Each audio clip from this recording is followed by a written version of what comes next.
My reactions to Week 9 of the 2024-25 NFL season, starting with Thursday Night Football, Texans at Jets. CJ Stroud got sacked 8 times, and for the Texans, because that offensive line is horrible, and they're missing 2 of their best receivers. One's out for the year. I don't know when Nico Collins is coming back. Hopefully not next week against the Lions, but we'll see. Because I'm a Lions fan. But as for the Jets, they looked horrible in the first half, especially Aaron Rodgers. Ultimately they looked a lot better in the second half. So really it was a tale of 2 halves for the Jets, especially offensively. But overall, Aaron Rodgers had like 3 touchdowns. One of them was an insane catch by Garrett Wilson. Definitely in the conversation or definitely one of the top catches of the year. Aaron Rodgers would have had another touchdown, but one of the receivers decided to pull a Deshaun Jackson and let go of the football before he got into the end zone. But overall, it was a much-needed win for the Jets to keep their season alive. For the Texans, they play the Lions next week, so it's not going to be easy at all. Hopefully the Lions win, but the Texans just,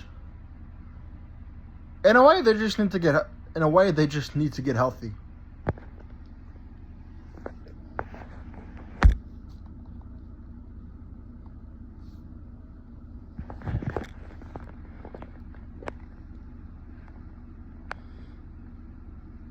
Sunday morning football. There were no London games or international games this week, but the 11 o'clock slate for the people in the mountain time. Broncos at Ravens. The Ravens just shitted on the Broncos. And the Broncos, keep in mind, the Broncos have one of the top defenses in the league, and Lamar Jackson just made them disappear, basically. He snatched the Broncos' souls, and ultimately the Ravens ended up winning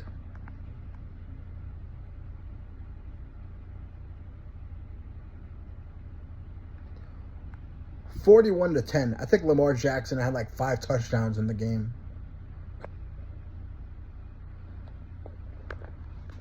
But the Broncos, they have another tough one against the Chiefs, who are undefeated right now.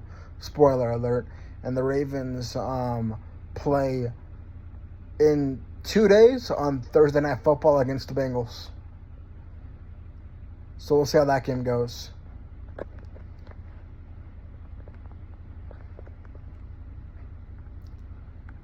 Raiders at Bengals. Bengals destroy the Raiders 41-24. Joe Burrow had 5 touchdowns. Gardner Minshew got benched. Ultimately, in the fourth quarter, he did throw an interception. Joe Burrow did throw a pick 6 to Jack Jones, but then later in the game proceeded to throw a touchdown, and then they also scored a field goal. So ultimately they won the game 41-24, and they bounced back in a major way off of last week's disappointing performance against the Eagles, where they got crushed.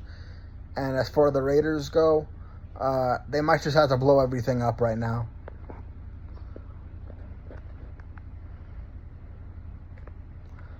Chargers at Browns. The Chargers destroy the Browns 27-10.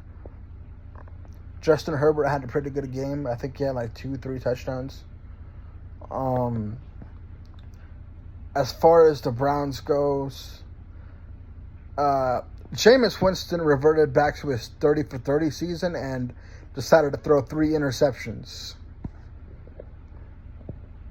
Or, in other words, he had 3 completions. Well, not 3 completions, but 3 of the completions he had were to the wrong team, basically. That's literally what I don't know why I just said that, but my point is, after a big time win against the Ravens, a big time upset win against the Ravens the last week, Browns came back down to earth and got destroyed by the Chargers. Patriots, Titans, in a game that's really a barn burner. I say that sarcastically because this game was absolute shit. The Titans ended up beating the Patriots 20-17 in overtime. To get to overtime, Drake May had the ball last towards the end of the game. Scored a touchdown to Ramondre Stevenson. It was an incredible play by Drake May. But ultimately lost in overtime to the Titans, who I think the Patriots got the ball first, but they ended up fumbling the football, and all the Titans needed to do was score a field goal, and that's exactly what they did.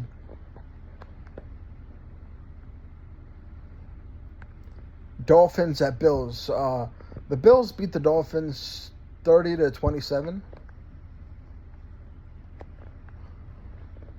They beat the Dolphins. I mean, the Dolphins play one of their best games of the season, but they still lost in heartbreaking fashion because the Bills kicker ended up kicking a 61-yard field goal to beat the Dolphins. And, yeah, it's just right now it seems like the Dolphins season might be over. Despite Tua being back pretty much ever since last week. He came back last week against the Cardinals, but they still lost. But, yeah, their season might be over right now. And for the Bills, great win without Amari Cooper, you know. He wasn't playing in this game. I think he was injured. But they still ended up winning the game. So credit to them. Cowboys at Falcons. The Falcons ended up beating the Cowboys 27-21. The Cowboys, for the Cowboys, they went for it on 4th down twice and failed. They are absolute garbage, the Cowboys. Mike McCarthy's trying as a head coach. I don't think he's a great head coach, but I don't think he's a bad one either. I just think there's only so much you can do with the roster he's been given.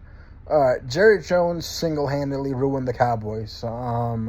He refused to do anything about it in the offseason, and it's come back to bite him.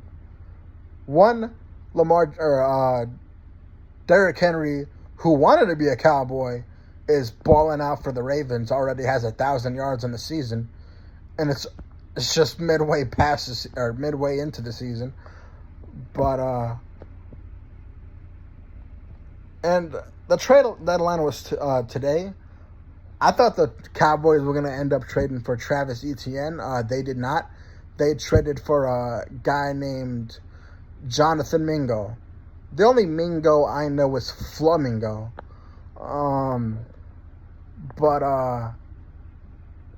Yeah, for the Falcons, it was a pretty good win against the lowly Cowboys, who don't have DeMarcus and Micah, but doesn't matter. They sucked even with those guys. But, yeah, and, I mean, I get it. Micah Parsons, he's saying the right things. He wants to keep the team motivated, but at the same time, it looks like the Cowboy season is over. Their next 3 opponents are against pretty good teams.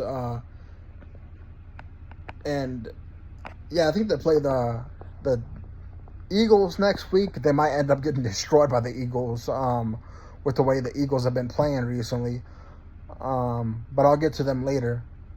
as far as, and they also play the Commanders after that, or the Texans after the Eagles, and then the Commanders after the Texans. But yeah, it's not looking good at all for the Cowboys. And really, it's all Jerry's fault.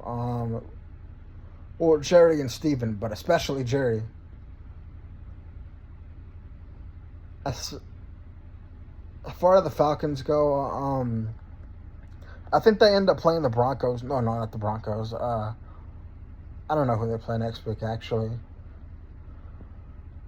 they play the Saints. Actually, I think they play the Saints next week. Commanders for the final game of the Sunday morning slate. Commanders Giants. Commanders beat the Giants. Huh. Oh, 27-22. Daniel Jones played decent. He didn't play in the first half. I think he had like -8 yards to end the half. But the Giants, they fought. They tried to win the game, obviously, but it just wasn't good enough. And ultimately, the Commanders just made more plays than them. And yeah, the Commanders, they just traded for Marshawn Lattimore. So they add something that they didn't necessarily have before, which is an elite corner. So we'll see we'll see what that does for them. As far as the Giants goes, yeah, they suck. Honestly, they got talent. I believe that they can turn it around in the future. They just need the quarterback, man. They just need a quarterback. Daniel Jones isn't the guy, but I believe that if they continue to lose games, they could potentially get Shedeur Sanders, which could do wonders for them. But I mean, just look at the Commanders and Jaden Daniels. But yeah, they just need a quarterback, man.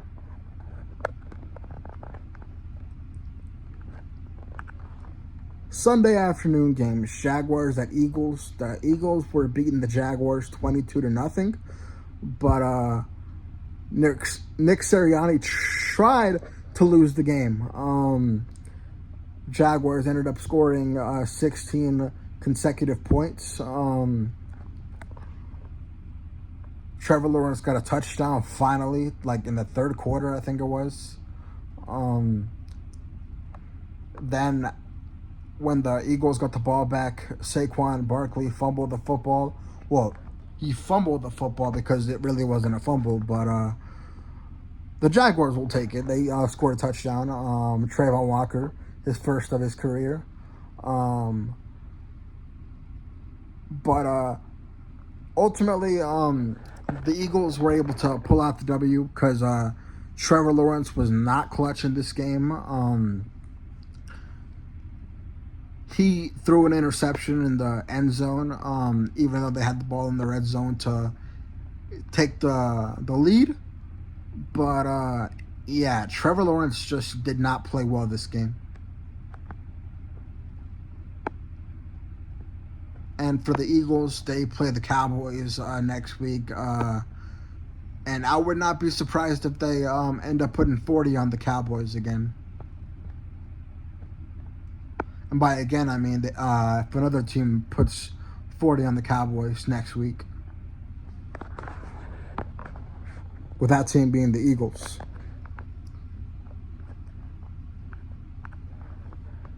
Bears at Cardinals.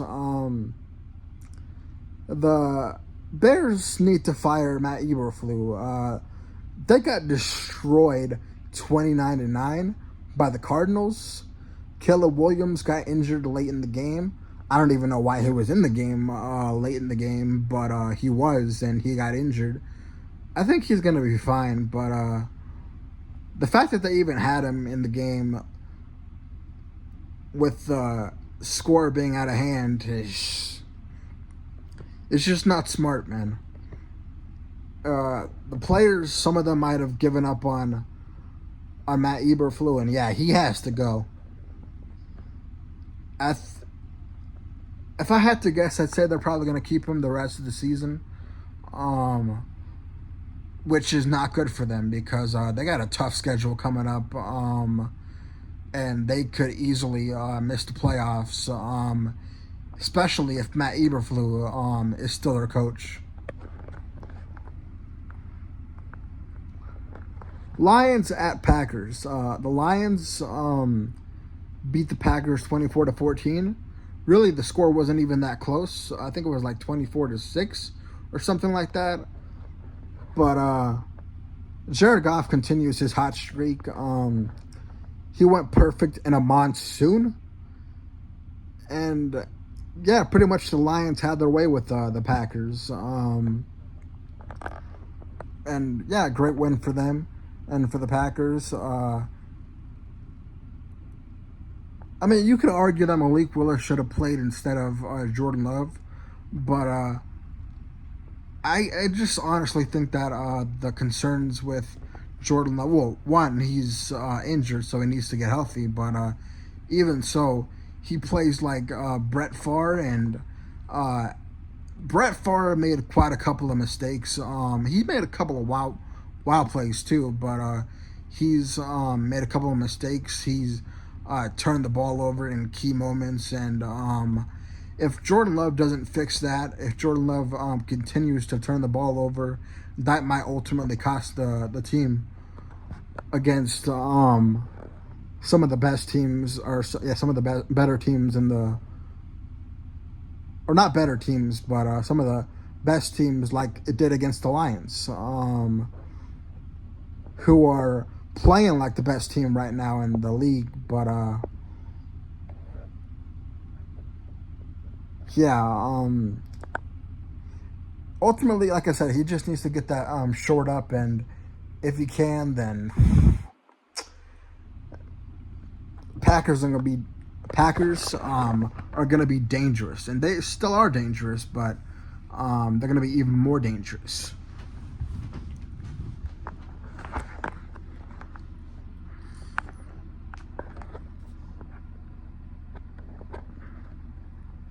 And finally, for the final Sunday afternoon game, Rams at Seahawks. Rams beat the Seahawks in overtime, 26-20, on a game-winning touchdown from Matt Stafford to Demarcus Robinson. Ultimately, the Seahawks just didn't play well enough. Geno Smith had 2 fourth-quarter interceptions, and you can't have that, man. The thing is, I like Geno, man. He seems like a great guy. The thing is with Geno, I think one of my, because I take MedRide, so one of my drivers, who's a Seahawks fan, we were talking about Geno Smith and how he doesn't like him, the player. Because, and I can see it now, actually, because there are moments, because Geno Smith, the thing is, he has talent. He shows flashes of greatness at times, but then other times it's just like, what are you doing, Geno? Like just throw the ball away or something, because, like I said, 2 interceptions in the fourth quarter, you just can't have that, man. Especially not against a divisional opponent, but, just got to give the Rams credit, man. They were able to capitalize off of them, and they were able to win the game. Sunday Night Football, Colts at Vikings. Vikings beat the Colts.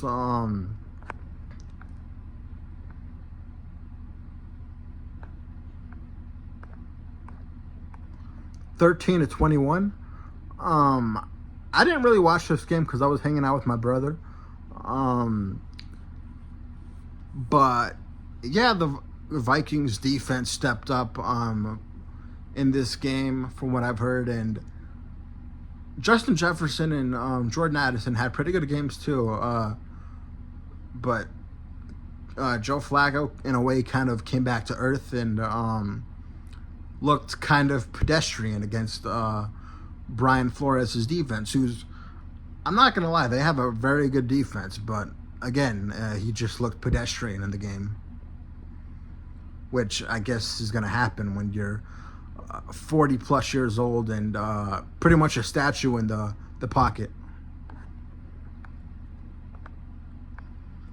But great win for the Vikings as they're able to stop the bleeding, because they've lost, well, before this game they lost the last 2 games. And for the Colts, I don't know what to say about the Colts, honestly. They lost, and yeah, it is what it is. And for the final game of the week, Buccaneers at Chiefs. The Buccaneers gave the Chiefs a hell of a game. Took them down to the wire. In the fourth quarter, or third and fourth, I think the Buccaneers were down by 2 possessions, but they were able to come back in the game, tie the game. But or they were up like 2 possessions, I think. But then the Chiefs came back and they took the lead. Buccaneers ultimately were able to get a game-tying touchdown towards the end of the game. There were talks that Todd Bowles should have gone for 2 to win the game. I don't necessarily mind the decision not to go for 2 and to kick the extra point, because even if they had gotten the 2-point conversion, you're still giving Patrick Mahomes 27 seconds left, being down 1, only needing a field goal with all 3 timeouts left. And we've already seen what he's done before with 15 seconds. So the hell do you think he's the fuck do you think he's gonna do with 27 seconds? But I didn't really have a problem with the decision to not go for 2. But ultimately, I just feel like the Buccaneers, they had chances. They just, and you could see it in Baker in the overtime when he called heads and it turned out to be tails. So he lost or in other words, he lost the coin toss. And yeah, it was inevitable what was going to happen next, which is Patrick Mahomes was going to drive down the field and score a touchdown, and that's exactly what happened. And that's ultimately why they lost the game, is because they just didn't win the coin toss. I believe that if they would have won the coin toss, they potentially would have scored a touchdown. There's no guarantee, but I believe they would have. But yeah, just bad luck for the Buccaneers and for the Chiefs. They just continue to find ways to win. They're 8-0 in the season right now. The 2-time defending champs are. And yeah, they play the Broncos next week in Kansas City. Divisional game. And I think the Buccaneers, who do the Buccaneers play next week? They got a pretty chill schedule towards the end of the. I think they play the Niners next week, actually. But they have after that they have a pretty chill schedule. Pretty, in a way, easy schedule to get into the playoffs. But yeah, it's a great week 9. Midway into the season, and yeah, we're about to heat up. All right, I'll catch y'all on my next video. Deuces.